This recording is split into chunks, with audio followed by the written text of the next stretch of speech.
Yo soy Alberto Osorio y estás en 10. ¿Qué tal? ¿Cómo le va? Un placer poderle atender en otra entrega más de En 10, este proyecto de televisión que corre a través de la red de redes, a través de internet, a través también de la plataforma de Proyecto 10.mx. Su servidor Alberto Osorio Méndez le agradece el favor de su atención y le da la más cordial bienvenida a esta entrega número 18 de este programa. Para esta ocasión tenemos como invitada a Rocío Morgan. Ella es exdelegada de Gobernación, exvocera del Partido Acción Nacional en nuestra entidad e integrante de AMEDI, con quien vamos a platicar algunos temas que son por demás relevantes y que tienen que ver justamente con lo que acontece en Jalisco, en México y en el orden internacional, porque vamos a tratar de hablar un poco sobre el tema de lo ocurrido en el ataque aéreo que se registra contra algunos mexicanos, entre ellos 8 jaliscienses. Así es que bueno, bienvenido, y si le parece, sin más preámbulo, iniciamos esta noche. Rocío, ¿cómo te va? Buenas noches. Pues muchísimas gracias, Alberto, buenas noches a ti y a toda la audiencia de Proyecto 10, gracias, encantada de estar aquí de vuelta. Pues muchísimas gracias por atendernos, y lo primero que habría que preguntarte, Rocío, ¿qué lectura haces tú de este ataque aéreo contra mexicanos en territorio egipcio, en donde se conoce de la existencia de 14 víctimas, 8 de ellas de manera fatal y 6 que son oriundos de aquí de Jalisco?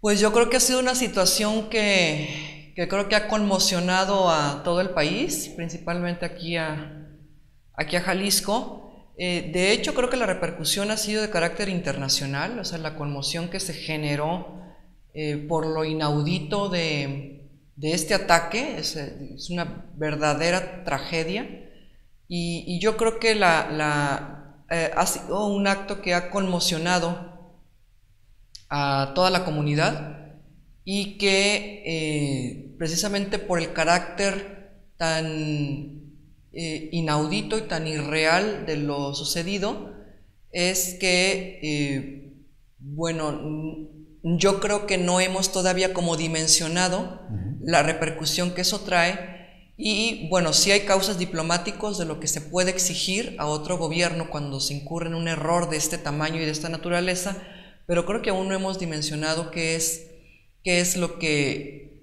que merecería este país para resarcir de alguna manera ese daño, ¿no? En la medida de lo posible, con las víctimas fatales, y como bien dijiste, y con obviamente las personas que están heridas, porque pues van a requerir no nada más del apoyo económico para seguirse atendiendo médicamente y para pagar los gastos de los servicios funerarios que esto representa para las familias, sino también la parte emocional y la parte psicológica de ellos. O sea, un ataque de estos, digo, es como para traumar a cualquiera, ¿no? Si nosotros, que nos fuimos enterando, ahora sí, de mayor a menor, en lo que corresponde a Jalisco, porque si de por sí ya parecía como demasiado extremo enterarse que un grupo de turistas fue confundido con un grupo terrorista en Egipto,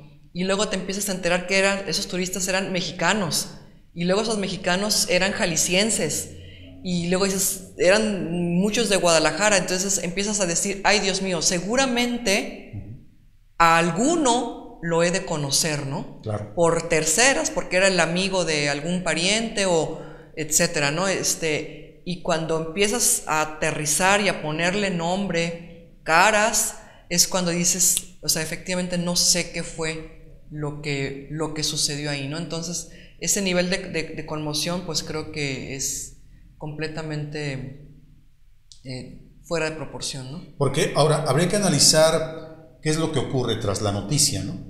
La forma como responden las autoridades.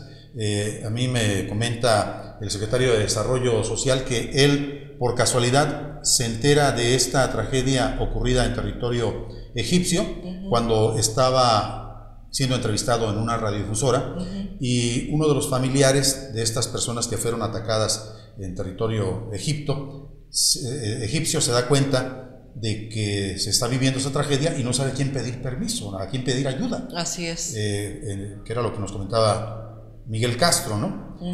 Esto ocurre en un primer momento. Y luego el reconocimiento de las víctimas, como tú bien anotas. Hay una persona, Rafael Bejarano, que se le reconoce como maestro de yoga, como músico que tocaba distinto tipo de instrumentos ancestrales.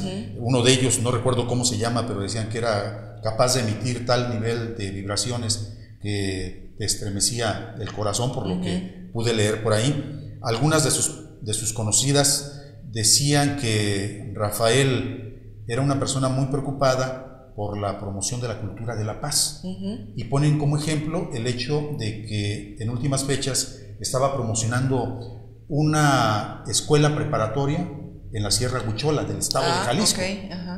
Pero hay otra persona que tú conoces muy bien, Marielena Cruz Muñoz, ¿la conocías? Sí. ¿Quién fue ella?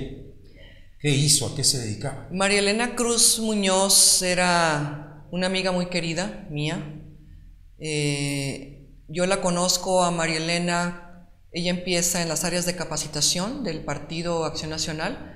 De hecho, varios compañeros del partido la conocen de antes, cuando trabajaba en la iniciativa privada, en la empresa Bimbo, por ejemplo. Bueno, Martín Hernández fue compañero de ella en Bimbo, y después ella incursiona en la política partidista y se integra a los equipos de capacitación con la señora Lupita Salinas, que bueno, también en paz descanse. Fue una persona que le dio mucho empuje a las áreas de capacitación en el partido, de generar no nada más los cursos y talleres, sino hasta diplomados, maestrías, conseguir becas para que se prepararan más. Y yo así conozco a Marielena. Yo estaba en el área de comunicación del comité del PAN en Sinaloa, y bueno, en estos espacios de cooperación entre comités, ellas van a dar un curso a Sinaloa, y aunque yo ya la ubicaba, no teníamos todavía una amistad, ¿no? ¿De qué año me estás hablando? Estoy hablando del 91, básicamente cuando ella recién había ingresado al partido, y ahí coincidimos, y pues la saludo y hola, ¿cómo estás? Qué bueno que vinieron. A la señora Lupita Salinas, por supuesto que la conocía ya de antes, y a raíz de ahí, después yo regreso a Guadalajara. Y en el 97, en la elección intermedia del 97, ella entra como diputada federal, en una situación ahí curiosa que después ya platicaremos. Yo no entro en un primer momento, sino hasta después que se dirimen una serie de impugnaciones que se habían hecho en los tribunales electorales, y después a mí me comunica el ingeniero Tarcisio Rodríguez que después de un reconteo que se hace, efectivamente yo logro entrar. Pero como a mí me notifican 10 días antes de la entrada de la nueva legislatura 57, que era la 57ª legislatura, a la primera que le hablo en cuanto cuelgo con Tarcisio es a Marielena. Y le digo, Marielena, si entro, ¿qué hago? O sea, no tengo la más menor idea. Tú ya fuiste a los talleres, a los cursos de integración, a los cursos que les dan a los diputados del PAN. ¿Qué hago? Me dice, no te preocupes, vente, aquí te hospedas conmigo en el hotel. Marielena ya estaba instalada en la Ciudad de México, ¿no? Entonces, pues, ahora sí, como dicen, en 3 días arreglo mi maleta y llego con Marielena, ¿no? Sí. Nada más éramos 3 mujeres en esa bancada. Fue una bancada muy grande de Jalisco, 21 miembros, entre los que estaba Emilio González Márquez, Felipe Vicencio, también en paz descanse, Leonardo García Camarena, Jorge López Vergara, Felipe Preciado Coronado. Era una bancada muy, muy buena, muy rica. Y habría que hacer un paréntesis ahí, ¿no? 1997, Alberto Cárdenas Jiménez como primer gobernador panista. Así es. Apenas tenía 2 años de estar en la administración. Así es, así es. Fue el último trienio de Zedillo, antes de que entrara Vicente Fox. Esa fue la última legislatura del sistema priista, ¿no? Y bueno, éramos 3 mujeres solamente, entonces esa sinergia entre mujeres, bueno, María Antonia Durán de Encarnación de Díaz era la otra diputada, y Marielena y yo. Entonces, pues ciertamente se empezó a generar una empatía importante. Al tiempo nos cansamos del hotel, pues eso de vivir en hotel y llévate y tráete todas tus cosas todos los días, pues era complicado, y decidimos rentar un departamento, y María Elena y yo nos fuimos a vivir juntas al departamento. Y bueno, de los anécdotas más relevantes que yo tengo para contar de María Elena como diputada federal en ese momento es que, como te decía, esta fue la última legislatura en la que el PRI tuvo mayoría, o sea, ya no había mayoría de ningún partido. Eso obliga a sentar las bases de un nuevo sistema para conseguir acuerdos, para construir consensos, para negociar, y ahora sí dijeron, ahora sí nos tenemos que sentar todos a que los proyectos legislativos salgan. Y para muchos que veníamos pues de esta historia de oposición era muy difícil, ¿no? Para mí, que estoy muy hecha a los norteños, ¿no? Yo sí era muy atrabancada, era muy imprudente. A la oposición atrabancada. Sí, a la oposición atrabancada, imprudente, de rajatabla, de yo no tengo nada que sentarme con estas señoras del PRD o con estos señores del PRI, no sé qué me voy a sentar con ellos, ¿no? Casi no, me besa el diablo, ¿no? Y María Elena, ella empieza un trabajo importante porque se plantea la posibilidad de que se creara la Comisión de Equidad de Género. En esa legislatura se crea la Comisión de Equidad de Género. No querían que se creara, ¿no? Ya había muchas comisiones, y empieza esta labor primero de encontrar este punto de concordancia. El PAN quiere la comisión, el PRD también, el PRI también, y todos los demás partidos la querían. Dije, bueno, vamos haciendo un frente común y a ver quién puede con todas las señoras de todas las fuerzas políticas, ¿no? Entonces se crea esa comisión, se nombran presidencias rotativas, un año para cada partido mayoritario, es decir, un año para el PRI, un año para el PRD, un año para el PAN, y la presidencia, que cuando le toca al PAN presidir esa comisión, le toca a María Elena. Entonces, para mí fue una etapa de mucho aprendizaje con ella, por esta capacidad que ella tuvo de decir, los tiempos cambiaron, o sea, ya no nos podemos tirar de la lengua, no nos podemos dar de coscorrones ni de sombrerazos, hay que sentarnos y a dialogar, a y hacer política con las señoras del PRD, y costaba mucho trabajo porque el PAN venía de esa tradición de oposición en que nunca nos hacían caso de nada. El PRI le costaba trabajo porque estaba acostumbrado a imponer siempre con sus mayorías, y el PRD, pues tenía poco fundado, 8 años, pues venía pues de las tomas de las calles y de esta historia violenta, ¿no? De esta izquierda violenta, y costaba trabajo. Y creo que ahí María Elena tuvo un papel fundamental en la construcción de estas nuevas mayorías, ¿no? Juntémonos, veamos en qué coincidimos, y lo que no coincidamos, para abajo de la mesa. Yo hablaría, ¿no?, en esta referencia que haces del PRD, porque creo que es lo mismo que podría anotarse de cualquier otra fuerza.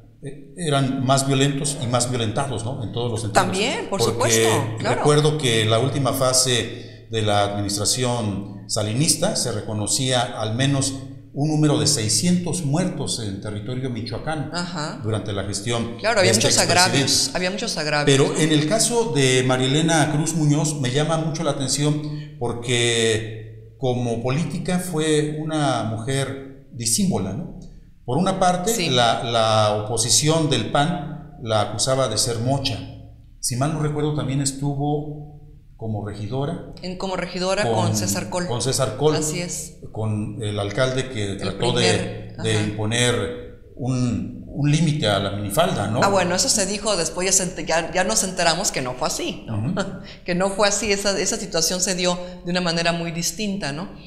Pero efectivamente, o sea, quienes decían, bueno, pues que era muy conservadora, pero pues quien dijera eso es porque realmente no la conocía María Elena, ¿no? María Elena sí era una mujer tradicional, como se le dice coloquialmente a las personas de una profunda filosofía, no sé si cristiana, católica, o no sé de qué manera, o de extrema derecha. ¿Sí era tradicionalista en ese sentido, María Elena? Mira, era una persona, si algo yo le puedo reconocer a María Elena fue la capacidad para sentarse a negociar cosas con otras fuerzas políticas sin perder la firmeza en sus propias convicciones.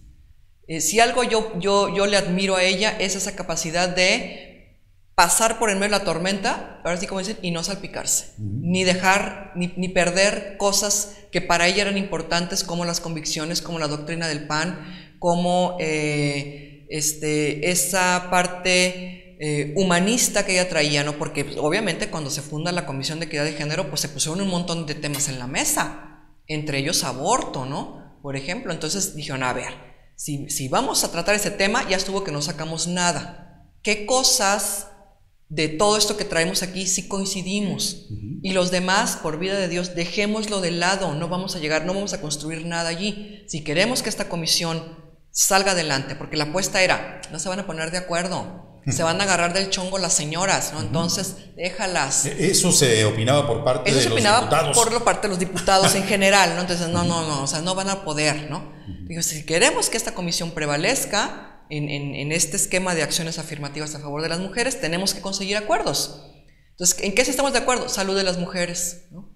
¿En qué? Atención del cáncer de mama, atención de la violencia intrafamiliar, atención del SIDA, derechos laborales. Entonces, esas cosas las fuimos poniendo en la mesa y les dijimos, las demás, no. Porque ahí yo no voy a ceder. Es la que decía María Elena, ¿no? Entonces, si yo no voy a ceder y tú tampoco, entonces ¿para qué las discutimos, no? Déjalas de lado y avancemos en lo que sí. ¿Cómo buscar acuerdos? Pensando justamente en lo que me imagino ella tuvo que aprender y tuvo que reaprender, ¿no? De lo que era la concepción que tenía de política. Me imagino que el tema del asunto de las minifaldas, como lo plantearon los medios de comunicación, como lo dio a conocer el alcalde y como ella lo concebía, era totalmente diferente. Te lo pregunto porque también ella estuvo al frente del Instituto Jalisciense de las Mujeres. No al frente del Instituto Jalisciense, estuvo ahí con Rocío García Gaitán.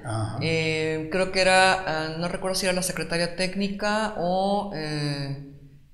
pues era como la segunda de a bordo en el instituto, no recuerdo bien cuál era el cargo, pero después ella presidió el Instituto de las Mujeres en Guadalajara, con Alfonso Petersen. Entonces, a pesar de que dijeran, es que es muy tradicional, es que es muy formal, es que es muy mocha, todo el mundo decía, pues es que María Elena en el PAN es de avanzada, porque ella traía todos los temas de equidad de género y ella supo darle el toque panista a esa lucha por la equidad de género, ¿no? Para nosotros las que íbamos ahí con ella, ¿no? De decir, ah, caray, este tema yo no lo conocía, yo no sabía que eran acciones, yo no sabía que eran acciones afirmativas, yo no sabía que eran cuotas, yo no sabía que eran muchos términos que ella, pues en cuanto dijeron, pues tú vas a la Comisión de Equidad de Género, pues se puso a estudiar. Y para nosotros, María Elena es gente de avanzada en los temas de equidad de género, a pesar de que al partido le cuesta de repente mucho trabajo manejar esos temas. Entonces, después es que el que dijera que era muy tradicional y muy mocha, pues que pues no la conocía. Porque ahí hay otro dato. Curiosamente se conoce de su fallecimiento a raíz de este ataque aéreo en Egipto, cuando está discutiéndose realmente la posibilidad de instaurar en Jalisco la alerta de género. Una cosa que entiendo ella estuvo presionando mucho para que se llevara a cabo. Sí, dentro de esos esquemas que se manejan de la equidad de género, pues hay una avanzada fuerte para, digamos, visibilizar el tema de la violencia de género en diferentes instancias, desde el acoso laboral, desde el hostigamiento sexual, en lo laboral también, pasando por esta parte de agresiones directas por el hecho de ser mujeres, ¿no? Porque el hecho de que no se puedan defender como lo haría a lo mejor un varón, y esas agresiones directas en las que implica una situación de poder, ¿no? Una situación autoritaria de imponerse contra la otra persona o sobre la otra persona, en este caso mujeres.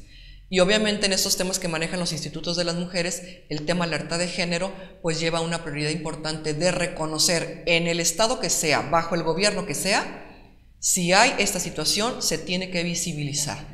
Y contrario a lo que crean muchos gobernadores de que no, es que no hay que decretar la alerta de género porque van a decir que este país, que este estado es ultramachista y quién sabe qué, lo que no logran entender es que decretar una alerta de género implica que va a haber una serie de apoyos, desde económicos hasta institucionales, para atender esa problemática. No es para señalar y decir, aquí son violentos, entonces esconde cifras, ¿no? Para que no digan que en este estado son violentos contra las mujeres, sino que no han logrado entender lo que implica una alerta de género, que es la llegada de recursos humanos, institucionales, económicos para coadyuvar y eliminar y erradicar esa práctica. Me imagino que María Elena estaría feliz al conocer esta noticia. Por supuesto, porque también hay una serie de ex legisladoras de otras legislaturas que están ahora desde asociaciones civiles empujando estos temas, ¿no? Entonces, pues habla de un sentido de congruencia, que lo que vais y propones en una cámara, cuando estás fuera de la cámara, continúas con ese proyecto. Y creo que María Elena, aunque estaba un poquito retirada de la política partidista, creo que ella aún continuaba dando ciertas asesorías, dando ciertas orientaciones sobre la factibilidad o no de una empresa de esta naturaleza, como decretar una alerta de género, ¿no? Entonces yo creo que ella, pues sí, creo que estaría a lo mejor contenta de que los temas no se dejen de lado y que se sigan empujando como debe de ser, ¿no? Y promover acuerdos. Bueno, el asunto es que hay otra persona que conoció bastante bien a María Elena Cruz Muñoz. Ella es la alcaldesa electa de Tlaquepaque, María Elena Limón, con quien pretendimos platicar, pero nos advierte su equipo de comunicación que está muy dolida por esta noticia del fallecimiento de María Elena. Nos pidieron que no abordáramos el asunto con ella porque aún no lo ha logrado superar. Entendemos que tenía pendiente una reunión con María Elena Cruz, regresando de Egipto, y parece que ya no se tuvo tiempo, pues, ni siquiera de despedirse de ella. Pues mira, María Elena deja muchas amigas. A mí también el tema me cuesta mucho trabajo de repente comentarlo. Los primeros días me costó mucho trabajo, pues todavía me sigue cruzando, no puedo todavía creer que no la voy a volver a ver, ¿no? Y para mí esta parte ha sido, o sea, de superarlo, casi así como de irme haciendo la idea, pero también creo yo, porque María Elena era una persona muy recatada en sus cosas, muy reservada para muchas cosas de ella. Era una persona que, si bien fue protagonista de muchas cuestiones, no era protagónica, no presumía sus logros, no presumía las cosas que ella hacía y las que conseguía, ni esperaba reflectores, ni esperaba aplausos. Siempre fue una persona muy modesta, muy humilde, con mucha disposición para ayudar. Entonces, si ella no lo hizo en su momento, yo creo que por parte mía sí tengo ese pequeño compromiso de decirle a la gente quién es María Elena Cruz Muñoz. ¿Qué hizo María Elena Cruz Muñoz por las mujeres, por las niñas de Jalisco y de México a través de la Cámara de Diputados? Y que la gente dimensione el tipo y la calidad de persona y de ser humano que hemos perdido. Y yo no desdeño todas las demás personas que fallecieron en este trágico suceso, pero yo hablo por la que yo conozco. Y creo que María Elena se merece que le hagamos estos homenajes. Cuando te convoqué a platicar sobre el tema de lo ocurrido allá en Egipto, precisamente pensaba en la necesidad de darle la dimensión en el sentido humano a esta tragedia, ¿no? Así es, que se conozca quiénes fueron. También vale la pena reflexionar sobre un asunto que no queda en claro y que solamente tratando de hacer una observación un tanto fina, viene a descubrir que este tema, esta tragedia ocurrida en Egipto hacia connacionales, hacia jaliscienses, es manejada de una forma quizá un tanto turbia por parte de representantes de las instituciones. Así es. Por ejemplo, un gobernador que se pronuncia en favor de romper relaciones diplomáticas con Egipto a raíz de esto. Lo primero que yo pregunto es, ¿el señor sabe algo de lo que será las relaciones internacionales? Los protocolos internacionales y las relaciones internacionales. Tú como exdelegada de Gobernación en ese sentido, ¿qué pensarías? ¿De veras le estaría sugiriendo lanzarse con un pronunciamiento de esta naturaleza, o es solo para tratar de acallar otro tipo de señalamientos que hay hacia la administración? Yo creo que sí es lo segundo. Creo que tanto el gobierno de México como el gobierno del estado de Jalisco si bien salieron un poquito al quite para hacerle frente a esta situación y ayudar de alguna manera a los familiares de las víctimas, también creo que ahora están aprovechando un poquito para llevar agua a su molino, ¿no? En el tema de pues, una serie de asuntos que están ahí flotando en el ambiente, a los que quieren pues bajarles un poquito, 2 rayitas el nivel de exposición. O 10. Y desviar atención hacia un asunto que nos indignó a todos, ¿no? Que nos indignó y que nos conmocionó. Entonces, para decir yo estoy profundamente indignado y conmocionado entonces que México rompa relaciones con Egipto, pues creo que no son las maneras, ¿no? Creo que no estoy diciendo yo que sea desproporcionado, ni mucho menos, porque el tema realmente es grave, ¿no? Pero yo creo que dentro de los protocolos internacionales obviamente están establecidos cuáles son los motivos por los que se puede hacer un rompimiento de relaciones entre estados, ¿no? Sobre todo cuando efectivamente hay situaciones comerciales, ¿no? Situaciones de turismo, de intercambio cultural con este país, que bueno, pues hay una serie de inversiones que están del otro lado, también de mexicanos y de gente de allá para acá, que pues no puedes dejar volando en el aire nada más porque rompiste relaciones con ellos, ¿no?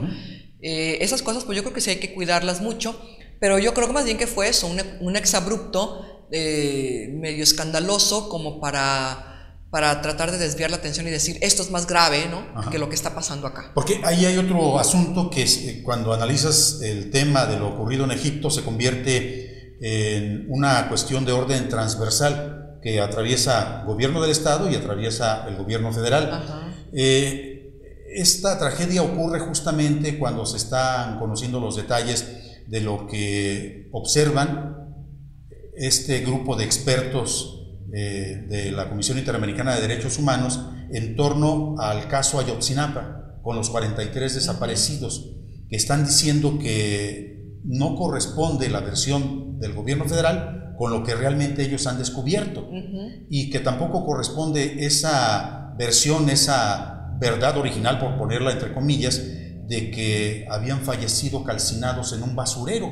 Cuando se da a conocer esta otra versión, de inmediato como que se toma el caso de la tragedia en Egipto para hacerlo lo más grande posible, en tanto que el caso Ayotzinapa, que va a cumplir un año justamente el 26 de septiembre, pretenden como echarle tierra. No sé qué estás viendo tú ahí. Sí, mira, yo creo que hay que dimensionar cada evento y darle a cada uno su debida proporción. El tema de Egipto es un asunto que se tiene que atender y estoy plenamente consciente que el gobierno de México tiene que exigirle al gobierno de Egipto la reparación integral de los daños, todo lo que esto implique, y ese reconocimiento público de que efectivamente fue un error humano trágico y que habrá sanciones para quienes hayan incurrido en esta práctica, pues porque también en seguridad sabemos que hay protocolos para verificar las identidades o la procedencia de estas personas, de las personas que tú detienes en un momento dado, ¿no? En el caso de Ayotzinapa, el tema todavía es muy grave porque se dio aquí, ¿no? En México, porque aquí no le puedes echar la culpa a que estaban en un lugar... O que lo confundieron con un grupo de terroristas. Con un grupo de terroristas o de narcotraficantes, o que estaban en un lugar prohibido. A ver, somos mexicanos y tenemos derecho a ir y venir por donde querramos y a protestar donde se nos pegue la gana. Y yo creo que se ha puesto al descubierto en el tema de Ayotzinapa una muy intrincada red de corrupción entre autoridades, crimen organizado y autoridades de diferentes niveles de gobierno, ¿no? Y la prueba está en todas estas, que las versiones pues no coinciden ni de unos con otros, y toda esta agrupaciones de personas que están paralelamente investigando desde las partes forenses hasta las partes policíacas y toda esta estructura que se generó paralela por parte de los familiares de los chicos desaparecidos, está poniendo en evidencia esta red de corrupción, ¿no? Que ya no les salen las cuentas por ningún lado, y les pasa como en los cuentos estos en los que tienes que estar inventando mentiras para tapar las anteriores cuando se te empiezan a descubrir, ¿no? y se te está haciendo una bola de nieve que está por arrollarte porque ya no hayas cómo sostener las mentiras y los inventos que dijiste para darle una explicación sensata y lógica a algo que es completamente insensato e ilógico y absurdo, ¿no? Yo creo que más bien lo que tendremos que estar nosotros alerta es en que se descubre y se sancione esa red de corrupción que ha provocado que México esté en la mira de todos los demás países en materia de violación de derechos humanos. Esto por encima de lo ocurrido. Eso por encima de lo ocurrido en Egipto, que porque pues se da con connacionales en territorio nacional este asunto de Ayotzinapa, ¿no? Y el tema de Egipto se tiene que ver por otras vías, por otras causas que son estos protocolos ya establecidos de relaciones internacionales, ¿no? Rocío, pues te agradecemos tu disposición para venir a dialogar aquí con nosotros en Proyecto 10. El asunto es que estos dos temas, sin lugar a dudas, están marcando en este momento la realidad contemporánea en la República Mexicana. Yo le sugiero que no pierda de vista lo que ocurre particularmente sobre el tema de Ayotzinapa. Va a dar mucho de qué hablar en los próximos días. En Jalisco, en Guadalajara, se están preparando una serie de actividades. Se contempla la presencia de algunos de los estudiantes de esta normal rural de Ayotzinapa. También se contempla la participación de algunos de los familiares de los desaparecidos, y en un asunto que va a dejar entrever la magnitud del problema que estamos enfrentando los mexicanos, por un lado, en cuanto a autoridades presuntamente ligadas con el crimen organizado, como bien lo apuntaba hace unos instantes Rocío Morgan, presente en esta mesa, pero por otro lado, también lo que está ocurriendo con la conformación de una especie como de maridaje entre ciertos niveles de la institucionalidad y los grupos que operan el narcotráfico en la República Mexicana. Le agradezco el favor de su atención. Rocío, muchísimas gracias. Muchas gracias, Alberto, por permitirme este espacio y brindar un pequeño tributo a María Elena Cruz Muñoz. Estaremos presentes. Creo que lo merece. Claro, muchísimas gracias. Gracias. Bueno, y yo le sugiero que se mantenga usted informado y atento a lo que se discute en Cuarto de Guerra a través de antenanoticias.com.mx de lunes a viernes de 9 a 10 de la mañana. Gracias. Yo soy Alberto Osorio y estás en 10.